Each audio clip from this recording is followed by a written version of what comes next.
Hi there, it's me, Egil Thorson again. Again isn't part of my name. I'm a warrior, runecaster, and of course a storyteller. Now I have a strange story to tell you, and it comes all the way from Sweden. Now, get yourself comfortable, relax, enjoy it. Just sit back.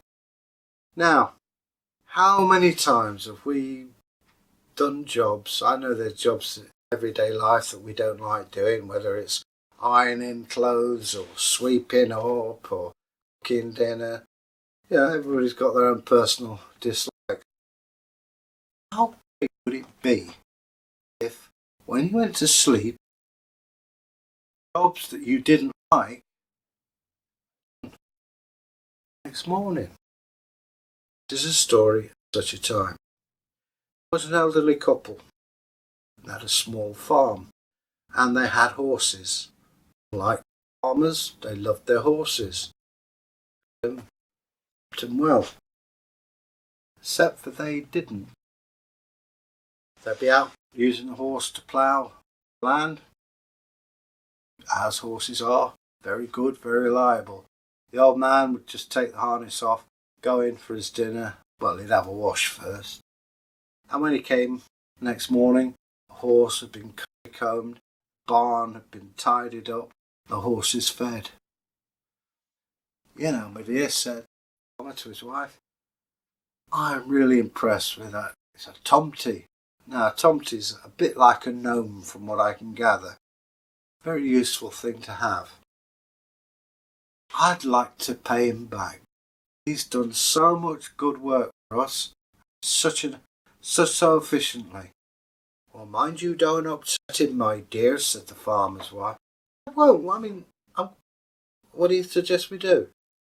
The old lady scratched her chin. I know. What's that? I'll make him a new set of clothes, you said yourself. He's all tatty and he must surely need some new clothes after all this time. And it's the least we can do. You never know. Keep on the good side of him. That is a brilliant idea, my dear. Have you got any cloth? Have I got any cloth? Look. It's beautiful. Green and brown. Colours of the earth. Ah, that's why I married you, my dear, said the farmer.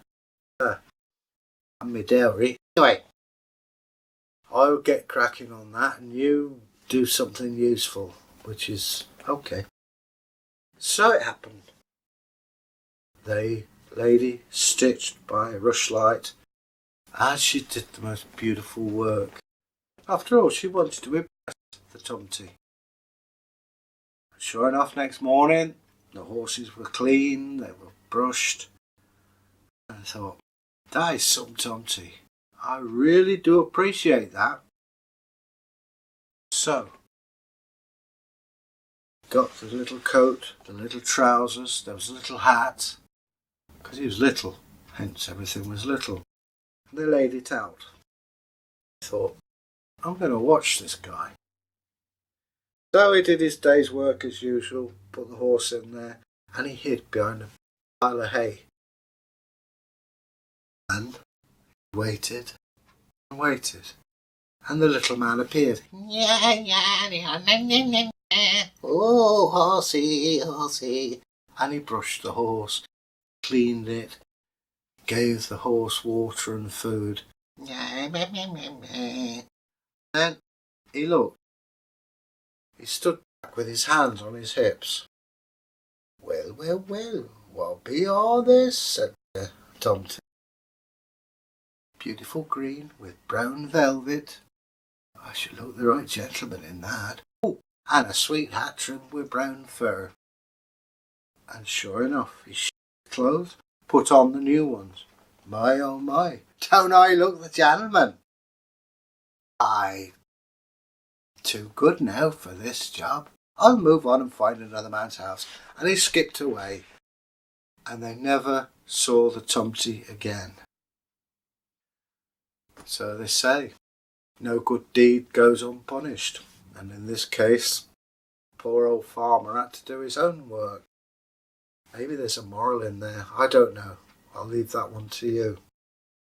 So, that's the story. I hope you've enjoyed it. And as I say, leave us a comment on hashtag Folktale. And if you'd like to leave us a comment in the usual way, please do, and we will get back to you. It takes time. There's a lot of people who have questions and comments, and honestly, we do get back to you, but it does take quite a while. So, until we meet again, hope everyone's happy. Stay groovy. Bye now.